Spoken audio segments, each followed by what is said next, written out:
अहो मातीच असते, फक्त काळा रंग दिलेला असतो, पण बुक्का म्हणून विकला जातो, लोक विकत घेतात. का घेतात? सत्य गेले भोळ्यावरी, अविद्येची चाली थोरी. कारण आम्हाला श्रेय आणि प्रेय याच्यातले गोंधळ कळत नाहीत. खोट्याला खऱ्याचा आधार घेऊनच खपावं लागतं, पण खऱ्याला मात्र कुणाचाही आधार मिळाला नाही तरी चालतो, कारण खरं हाच जगताचा आधार असतो, त्याला कुणाच्या आधाराची गरज नाही. खोट्याला जसं खऱ्यासारखं दिसलं तरच बाजारामध्ये किंमत मिळते, तसं खऱ्याला खोट्यासारखं दिसून चालत नाही. खरं खरंच आहे, पण खऱ्याची लक्षणं काय आणि खोट्याची लक्षणं काय आम्हाला कळत नाही. म्हणून मनुष्य फसतो, मोहात पडतो, वगैरे वगैरे. त्याची काही कारणं असतील ते असतील, पण उपनिषदाने आपल्याला सांगितलं विविनक्ती धीर. हा धीर जो पुरुष आहे, धी शब्दाचा अर्थ बुद्धी, बुद्धिमान जो पुरुष आहे तो विविनक्ती, त्याचा विवेक करतो, त्याचं वेगळेपण वेगळं करतो त्या दोघांना. हे खरं आहे, हे खोटं आहे.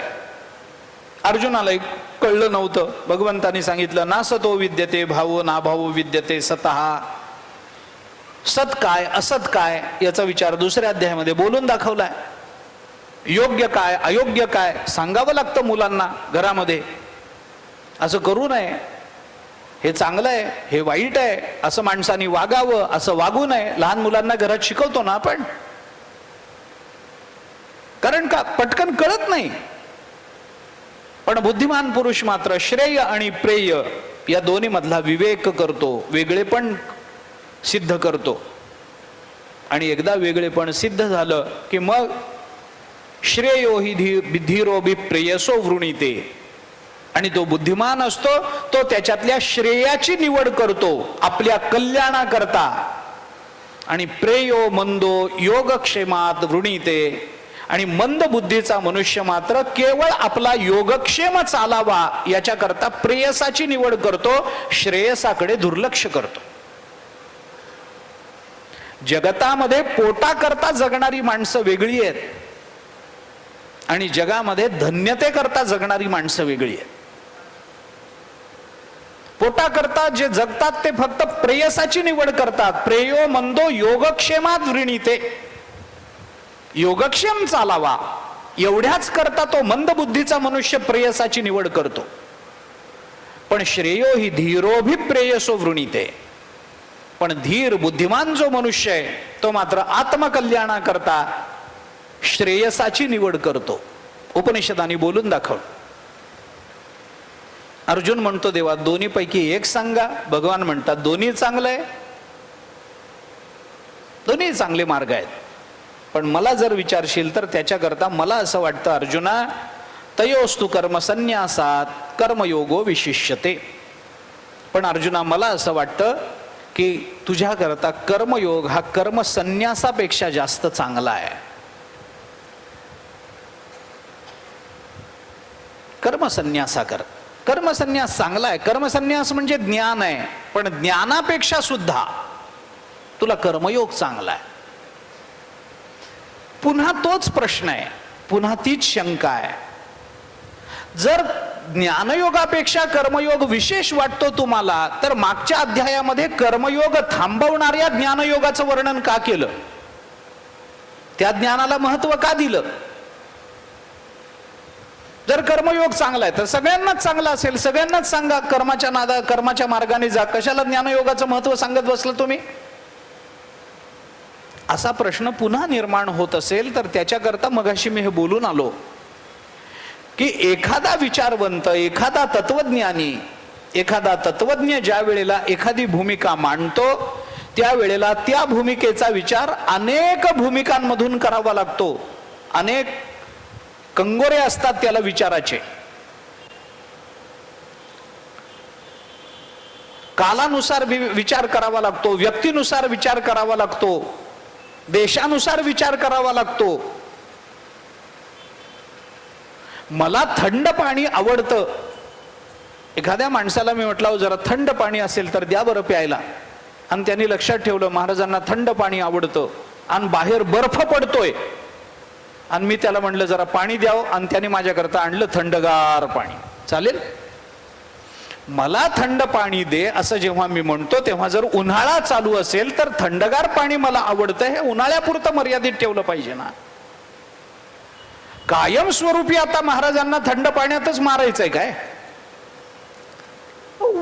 बाहेर पाऊस पडत असेल, बाहेर बर्फ पडत असेल तर मला पाणी दे, म्हणजे थोडंसं गरम करून दे, कोमट पाणी दे, असा अर्थ होईल की नाही त्याचा?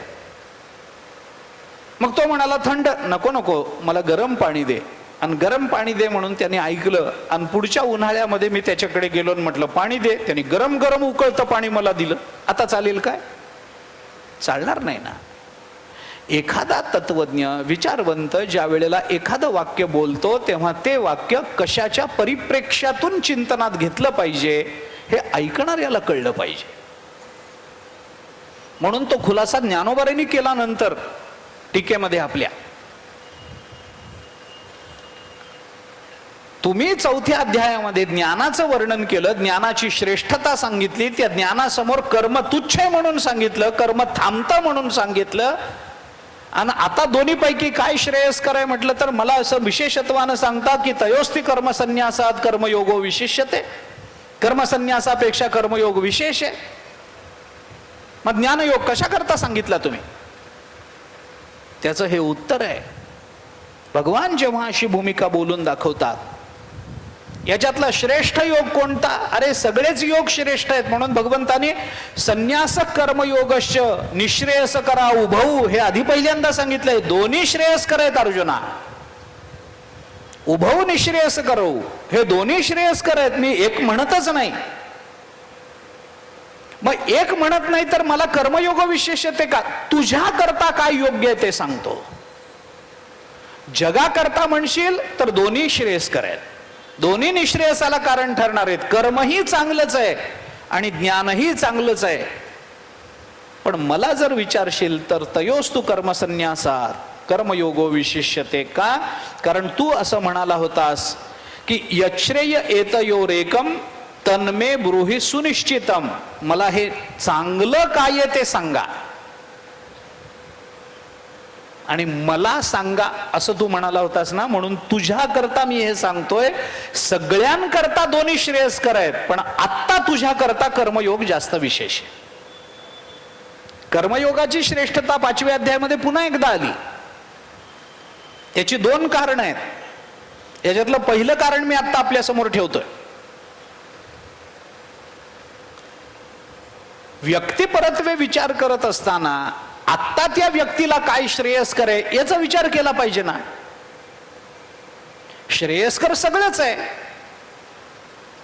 कर्मयोगही श्रेयस्करच आहे, ज्ञानयोगही श्रेयस्करच आहे, भक्तियोगही श्रेयस्करच आहे. पण आत्ता माझी भूमिका कोणती आहे हे महत्वाचं आहे.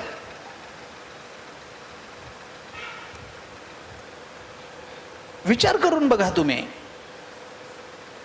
एखाद्या माणसाच्या घराला जर आग लागली, समजा एखाद्या माणसाच्या घराला आग लागली, तर आग लागल्यानंतर एखाद्याने त्याला आग कशी शांत करावी, आग म्हणजे नेमकं काय असतं, आगीमध्ये काय काय जळत असतं, आग किती दाहक असते, अग्नीजवळ चटका कसा बसतो, अग्नी पाण्याने शांत होत असेल तर ते पाणी तुझ्या जमिनीमध्ये आत्ता 550 फूट खोल झरा आहे, आत्ता तू इथं आत्ता बोर करायला सुरुवात कर, घर राहील? अरे घर पेटल्यानंतर त्याला पाणी ओत हे पहिल्यांदा सांगायचं आहे का पाणी कुठं मिळेल हे सांगायचं आहे?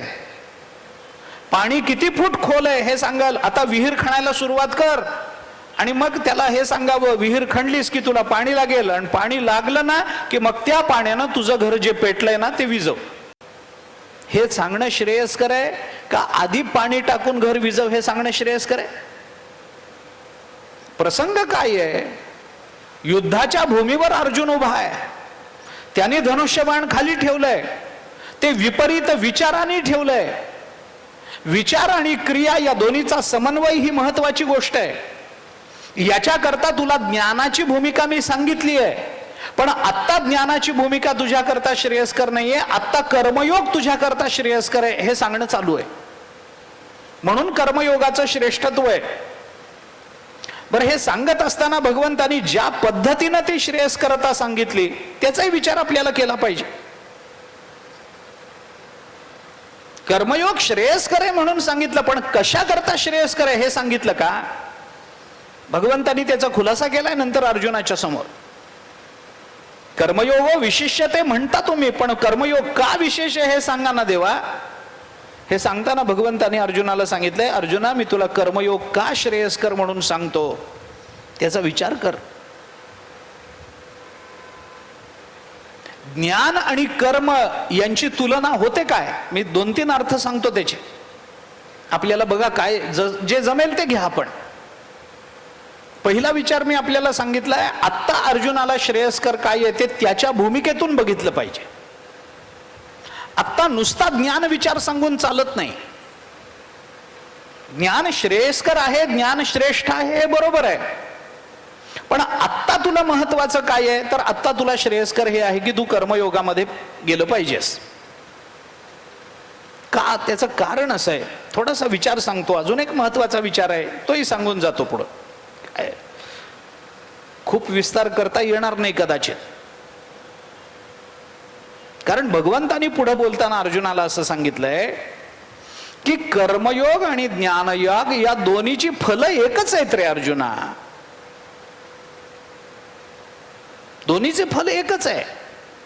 मोठे लोक याच्यामध्ये भेद करत नाहीत. सांख्य योगो पृथक बाला प्रवदंती न पंडितहा. पृथक पंडित लोक करत नाहीत, या दोन्हीत वेगळे पण करत नाहीत. का? एकमप्य स्थित सम्यक उभयोर विंदते फलम. कारण या दोन्हीचं फल एकच आहे. अर्जुनाच्या मनात अजून गोंधळ आहेत. दोन्ही पैकी काहीतरी एक सांगा. आणि भगवान म्हणतात दोन्ही चांगलं आहे. श्रेष्ठ लोक दोन्हीमध्ये भेद करत नाहीत, दोन्हीचं फल एकच आहे. अरे मोठे लोक भेद करत नाहीत, दोन्हीचं फल एकच आहे, तर तुम्ही दोन सांगताच कशाला? एक सांगा ना काहीतरी. नाही, एक सांगायचंय ना, मग कर्मयोगो विशिष्यत. मग कर्मयोग तुझ्या करता चांगला आहे. कर्मसन्यासापेक्षा कर्मयोग चांगला. का चांगला? कारण अर्जुनाची भूमिका काय असतं, वक्ता बोलताना तो जर स्वतःच्या भूमिकेवरून बोलत असेल, बोलावं लागतं त्याला. स्वतःच्या भूमिकेवर बोलता येत नाही असं नाही, स्वतःच्या भूमिकेवर तो बोलतोच. पण स्वतःच्या भूमिकेवरून बोलत असताना श्रोते जर त्या भूमिकेवर येत नसतील तर वक्त्याला श्रोत्याच्या भूमिकेवर खाली उतरता आलं पाहिजे, तर मूल्य आहे. मला काय, कुठल्याही वक्त्याला आपल्याला काय पटतं, आपल्याला काय योग्य वाटतं हे जसं बोलण्याचा अधिकार असतो, तसं श्रोत्यांच्या दृष्टीनं सुद्धा काय महत्वाचं आहे हे सांगण्याची जबाबदारी त्याच्यावर येते.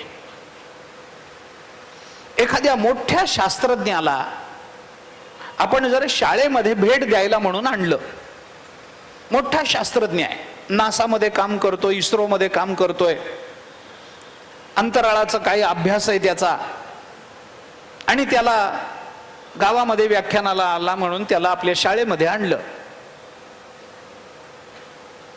आणि 1ली, 2री, 4थी, 5वी, 6वी, 7वी, 8वी, 9वी, 10वी असे वर्ग भरलेले होते. त्याच्यात 10वीत, आता 10वी महत्वाचं वर्ष आहे, नको. मग काय करा, 1ली ते 5वी वर्ग एकत्रित केले आणि त्या शास्त्रज्ञाला सांगितलं या मुलांना काहीतरी उपदेश करा. आणि मग तो शास्त्रज्ञ सांगायला लागला इस्रो म्हणजे काय असतं, नासा म्हणजे काय असतं, खगोलामध्ये तिथं अंतराळात गेल्यानंतर काय असतं, तो पृथ्वीचं हे माप काय, ते चंद्राचं माप काय, सूर्याचं माप काय, हे असं कसं. ते पोरांना, 1लीतल्या पोरांना हे काय कळणार आहे? तो भले मोठा वक्ता असेल, पण आत्ता त्याच्या समोरचा श्रोता जर 1ली ते 5वीचा असेल तर त्याला त्यांच्या पातळीवर उतरून बोलावं लागतं. भले भगवान मोठे आहेत, पण अर्जुनाला काय लागतं हे विचार करूनच भगवंताला बोलावं लागेल. म्हणून भगवान म्हणाले, अर्जुना कर्मयोगो विशिष्यते. माझ्या दृष्टीने चाललं नाही, तुझ्या दृष्टीने काय श्रेयस्कर आहे ते मी तुला सांगतो. का हे सांगावं लागलं त्याच्याकरता म्हणून बोलतो. अनेक भूमिका आहेत कर्मयोगाची श्रेष्ठता सांगण्याकरता. मी दुसरा विचार आपल्या समोर बोलत होतो. याच्यात कर्मयोग श्रेयस्कर आहे असं भगवान बोलले. का बोलले? ज्ञानयोगापेक्षा कर्मयोग श्रेयस्कर आहे असं म्हणाले. का म्हणाले? त्याचं कारण असं आहे की ज्ञान आणि कर्म यांची कधीच तुलना होत नसते. ज्ञानाची आणि कर्माची तुलना होत नाही. अरे मग दोन्ही तुम्ही सांगितलं, उभयोर विंदते फलम असं म्हणालात, निश्रेयस करा उभौ उभौ असं द्विवचनी रूप वापरलंय तुम्ही. मग दोन्हीची तुलना का होत नाही? तुलना न होण्याचं कारण असं आहे की कर्मयोग आणि ज्ञानयोग या दोन्हीला योग जरी म्हटलं गेलेलं असलं तरी कर्म हे नेहमी साधन म्हणूनच राहतं आणि ज्ञान हे नेहमी साध्य रूपातच राहत असतं. दोन साधनांची तुलना होऊ शकते, दोन साध्याची कदाचित तुलना होऊ शकेल, पण एका साधनेची दुसऱ्या साध्याबरोबर तुलना होत नाही. साध्याबरोबर नाही तुलना होणार. ज्ञानयोग हे साध्य आहे. काय प्राप्त करून घ्यायचंय? कर्म प्राप्त करून घ्यायचं नाहीये, कर्म प्राप्त आहे आम्हाला. कर्मयोग हे माध्यम आहे, ज्ञानयोगापर्यंत आम्हाला पोचायचंय. याच्याकरता साधन म्हणून जर मला तू मी काय करू असं अर्जुनाचं म्हणणं आहे ना, मग करण्यासारखं काय असतं? साधन का साध्य? करण्यासारखं साधन असेल तर भगवान म्हणतात मग कर्मयोग विशेष आहे, कारण कर्मयोग हे साधन आहे. आणि मी काय करू असं तू म्हणत असशील तर तू कर्मयोगाचं आचरण कर. ज्ञानयोग हा आचरण्याचा विषय नाहीये, तो जाणीवेचा विषय आहे. आणि कर्मयोग हा जाणीवेचा विषय नाहीये, तो आचरणाचा विषय आहे. कर्मामध्ये महत्व आहे ते आचरणाला आणि ज्ञानामध्ये महत्व आहे ते जाणीवेला. अर्जुन म्हणतो मी काय करू, मग तू कर्मयोग विशिष्यते. मग तुला कर्मयोग महत्वाचा आहे का? कारण ते साधन आहे म्हणून. आणखीन एक विचार त्या संबंधामध्ये सांगतो. भगवान म्हणतात अर्जुना, तयोस्तु कर्मसन्यासात कर्मयोगो विशिष्यते. कर्मयोगाचा विशेष आहे असं मला वाटतं. मग ज्ञानयोगाचा विशेष नाही का? आहे. मग कर्मयोगाचा विशेष का सांगितलं? त्याचं कारण असं असतं, एक सामान्यत्वानं जर त्याचा विचार करायचा झाला तर अर्जुनाने त्याकडे प्रवृत्त व्हावं म्हणून, हे त्याचं सोपं उत्तर आहे. का? ज्ञानयोग इथपर्यंत जायचंच आहे आपल्याला. शेवटी अर्जुनाला हे कबूल करावं लागलंय. नष्टो मोहा स्मृतिर्लब्धात्वत प्रसादान मयाच्युत स्थितोस्मी गत संदेहो करिष्य वचनम तव, हे 18व्या अध्यायामध्ये कबूल करावं लागलं. आणि भगवंतानी अर्जुनाला विचारलंय, कळलं ना तुला? कश्चिदेत श्रुतम पार्थत वैकाग्रेण चेतसा कश्चित ज्ञान सम्मोहम प्रनष्टस्ते धनंजय.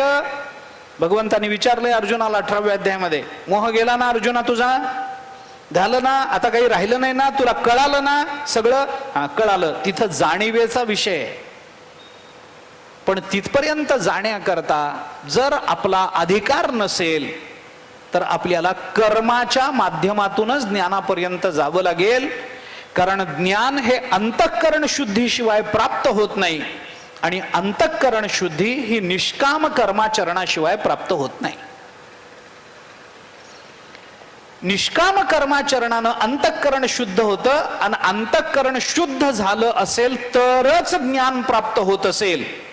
तर तुला ज्ञानाचं मोठेपण आत्ता सांगण्यापेक्षा आत्ता टप्प्याटप्प्यानं पुढे जावं. एकदम मोठं ध्येय नाही, हळूहळू हळूहळू पुढे जाऊ. वारीला जे लोक जातात ना त्यांना माहिती आहे, वारीला निघाला मनुष्य की त्याला एकदम पंढरपूर इथून 250 किलोमीटर आहे असं सांगून चालत नाही. आपल्याला इथं जायचंय, पुण्याला 20-25 किलोमीटर इथं जायचंय आपल्याला.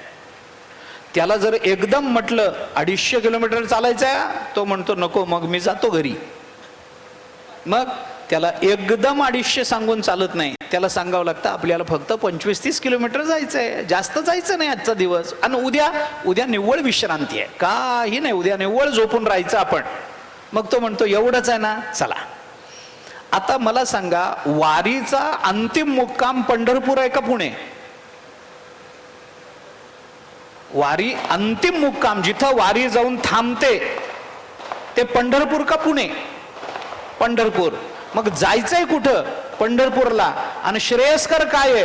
पुण्याला जाणं. का? पुण्याला गेल्याशिवाय पंढरपूरला जाता येत नाही. तसं कर्मयोग आचरल्याशिवाय ज्ञानयोगात प्रवेश नाही. याच्याकरता त्या ज्ञानयोगाचा आत्ता विचार करू नको, आत्ता कर्मयोगाचा विचार कर. आणि म्हणून कर्मयोगो विशिष्यते. आत्ता आमच्या समोरचं ध्येय काय आहे? ज्ञान श्रेयस्कर आहेच आहे, पण त्या ज्ञानाच्या प्राप्तीकरता कराव्या लागणाऱ्या प्रयत्नांमध्ये जर कर्मयोगाचं प्राबल्य असेल तर आत्ता आमच्या करता कर्मयोगच आम्हाला महत्वाचा मानला पाहिजे. आम्हाला एकदम पुढे जाता येणार नाही. मग पुण्याला गेलं की त्याला सांगावं लागतं फार नाही, आपल्याला इथं जायचंय थोडं खाली. तिथं गेलं की मग तो सासवडचा घाट बघतो आणि मग तो म्हणतो एवढं, अरे इथं मध्यापर्यंत जायचंय, फार नाही. हळूहळू हळूहळू हळू त्याला पुढे न्यावं लागतं, एकदम जात नाही. अभ्यास हा हळूहळू होत असतो, विचार हा हळूहळू पुढे जात असतो. मागच्या अध्यायामध्ये आपण बोलून आलोय, तिसऱ्या अध्यायामध्ये, चौथ्या अध्यायामध्ये भगवंतांनी हे बोलून दाखवलंय. देखे उत्प्लवना सरिसा, पक्षी फळाशी झोंबे जैसा, सांगे नरू केवी तैसा पावे वेगी. तो हळूहळू ढाळे ढाळे केवतेनी एके वेळे, मार्गाचे नि बळे निश्चित ठाके. हळूहळू ढाळे ढाळे. झाडाला लागलेला एखादा पेरू तो पोपट पाहतो आणि लगेच झेप टाकतो आणि पोपटा त्या पेरू जवळ पोचतो. त्याच वेळेला एखादा मनुष्यही खालून तो पेरू पाहतो, त्याला त्या पोपटासारखं एकदम झेप टाकून पेरू जवळ पोचता येईल? नाही ना. त्याला आधी झाडाच्या मुळापर्यंत जावं लागेल, मग झाडावर चढावं लागेल, मग त्या फांदीपर्यंत पोचावं लागेल, त्या फांदीवरून सरकत सरकत त्या डहाळीपर्यंत जावं लागेल आणि मग डहाळीला लागलेला पेरू त्याच्या हाताला येईल. तो हळूहळू ढाळे ढाळे केवतेनी एके वेळे, मार्गाचे नि बळे निश्चित ठाकी. ज्ञानोबा बोलतात. किंवा 12व्या अध्यायामध्ये तरी गाई से करी या आठा पहारा माझारी, मोटके निमिष भरी दे तुझाय, मग जे जे का निमिख देखेल माझे सुख, ते तुले अरोचक विषयी घेशील. शरद कालुरी गे सरिता ओहटू लागे, तैसे चित्त काढेल वेगे प्रपंचवने, मग पुनवे होनी जैसे शशिबिंब दिसेन दिसे, हरपत अवसे नाहीची होय, तैसे भोगा आतून निगता, चित्त मज माझी रिगता, हळू हळू पंडुसुता मीच होशे. पण ते हळूहळू गेलं तर मीच होशे. आम्हाला हळूहळूची सवयच राहिली नाही. आता आम्हाला झट मंगनी पट ब्या.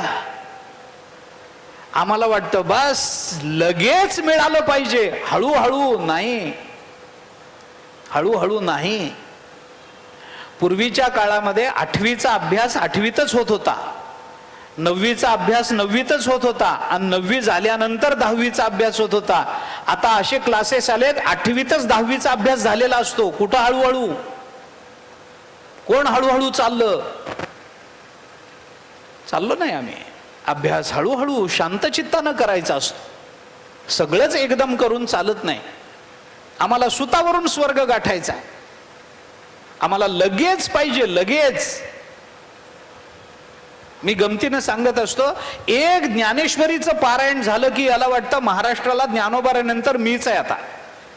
एकाच पारायणामध्ये बस संपलं. तो ज्ञानोबाऱ्यांच्या पंक्तीलाच बसायची तयारी आहे त्याची, एकाच पारायणामध्ये. आम्हाला वेग पाहिजे, वेगानं पुढे जायचंय आणि परमार्थ वेगानं होत नाही. तुका म्हणे येथे न चले तातडी. चालत नाही इथं, वेग नाही चालणार. इथं शांत चित्तानं हळूहळू चाला, कोणी कोणाशी न बोला.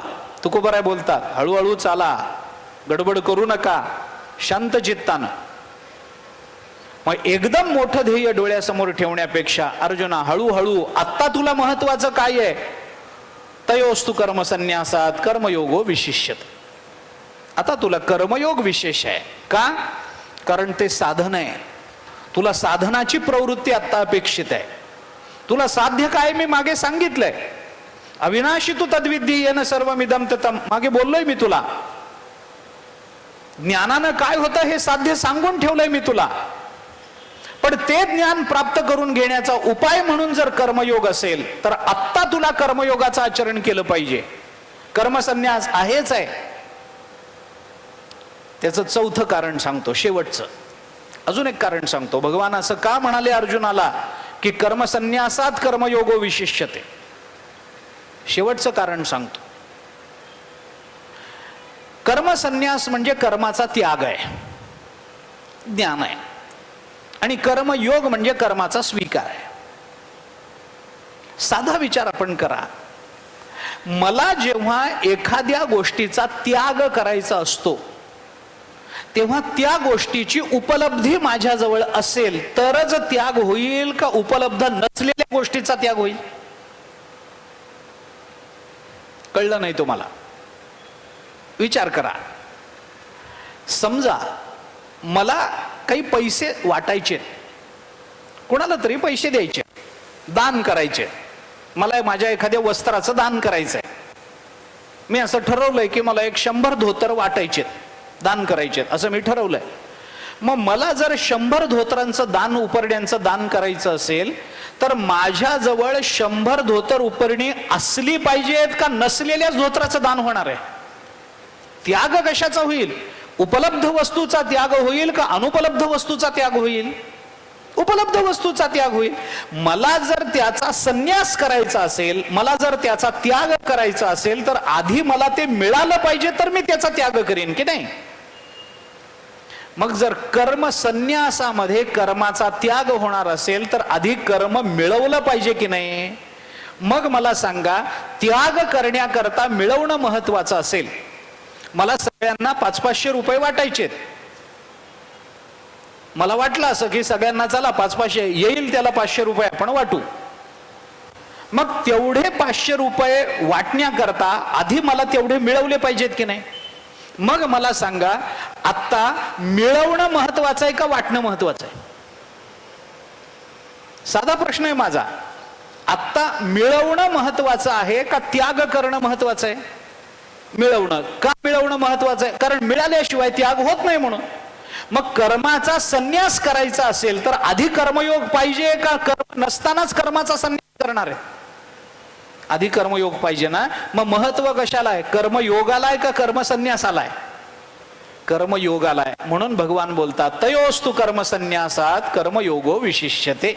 आधी तू कर्म संपादन तरी कर, मग कर्माच्या त्यागाचा विचार आपल्याला करता येईल.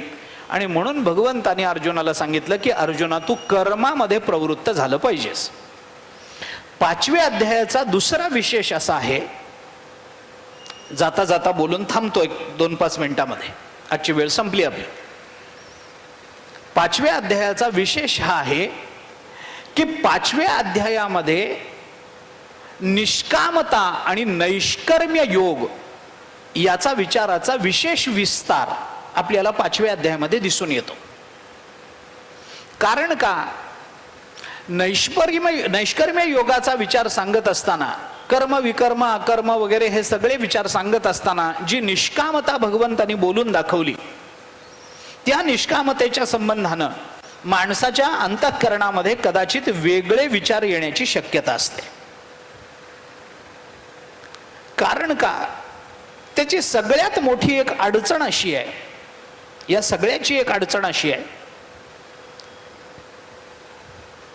की मनुष्य नैष्कर्म्य योगाला, निष्कामतेला कर्म न करणं असं समजतोय.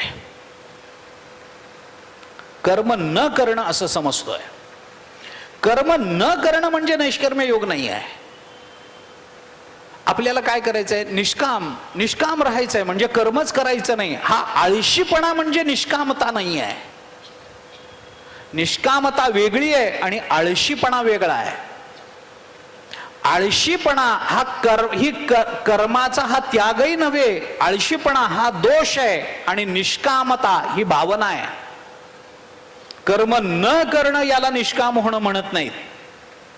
ऐका, आणि अर्जुनाच्या अंतःकरणामध्ये नैष्कर्म्यता आणि निष्कामता या दोन्हीच्या संबंधानं अंतःकरणामध्ये जो विचार प्रकट झाला होता तो कदाचित आळशीपणाकडे झुकेल या भीतीनं भगवंतांनी या 5व्या अध्यायामध्ये नैष्कर्म्यतेचा विशेषत्वानं बोध अर्जुनाला करून दिला आहे.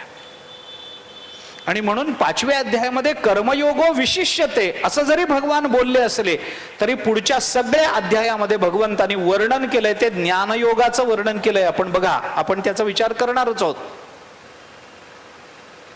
ज्ञानाचाच विचार भगवंतांनी पुढे सांगितला.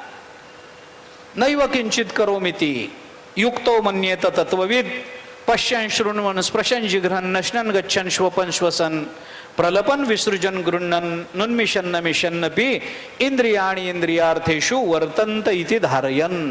याच अध्यायामध्ये पुढे आलं. भगवान हे बोलून दाखवतात. आत्ता त्याबद्दल बोलणार नाही. विचार असा आहे की ज्ञानयोग आणि कर्मयोग याच्यामध्ये कर्मयोग विशेष आहे, कारण कर्मयोग साधन आहे. कारण कर्माचा संन्यास करायचा असेल तर आधी कर्म स्वीकारलं पाहिजे. कारण कर्मयोग हा सुगम आहे, ज्ञानयोग हा कठीण आहे. त्यामुळे आत्ता तू 5व्या अध्यायात आहेस, अजून पुढे गेलेला नाहीस, अजून बुद्धीत प्रगल्भता यायची असेल तर तुझ्याकरता आत्ता कर्मयोग हा जास्त महत्वाचा आहे. आणि त्या कर्मयोगातून ज्या नैष्कर्म्यतेपर्यंत आपल्याला पोहोचायचं आहे, ज्या कर्म संन्यासापर्यंत, ज्या कर्म त्यागापर्यंत, ज्ञानापर्यंत आपल्याला पोचायचंय, तिथपर्यंत जाणं आपल्याला कसं जावं लागणार आहे याचा विचार भगवंताने अर्जुनाला 5व्या अध्यायामध्ये बोलून दाखवलाय. त्यामुळे 5वा अध्याय त्याही अर्थाने जास्त महत्वाचा आहे आणि त्या दृष्टीने थोडासा विचार आपल्याला करायचा आहे. ब्रह्मण्याधाय कर्माणि संगम त्यक्त्वा करोति यः लिप्यते न स पापेन पद्मपत्रमिवांभसा याच्यासारखी उदाहरणं पुढे आपल्याला या अध्यायामध्ये कर्मयोगी का महत्वाचा आहे, कर्मयोग किती चांगला आहे याचंही वर्णन आलं. आणि त्या कर्मयोगाबरोबर ज्ञानयोगाचंही वर्णन भगवान अर्जुनाला सांगतात. त्या दोन्हीचा विचार नैष्कर्म्यते करता कर्मयोगाच्या आचरणाचा स्वीकार हा या अध्यायाचं मूळ तत्व आहे. आणि ते तत्व डोळ्यासमोर ठेवून भगवंतांनी याचा विचार अर्जुनाला बोलून दाखवलाय. त्याचा विचार आपल्याला करायचा आहे. तो उद्या आणि परवा या 2 सत्रामध्ये आपल्याला करायचा आहे. उद्या संध्याकाळी 6 वाजता आपण पुन्हा इथे भेटू. त्यावेळेला आपण पुन्हा याचा विचार चालू ठेवू. आत्ता आपली वेळ संपली म्हणून इथे थांबूया. पुंडलिक वरदे हरी विठ्ठल.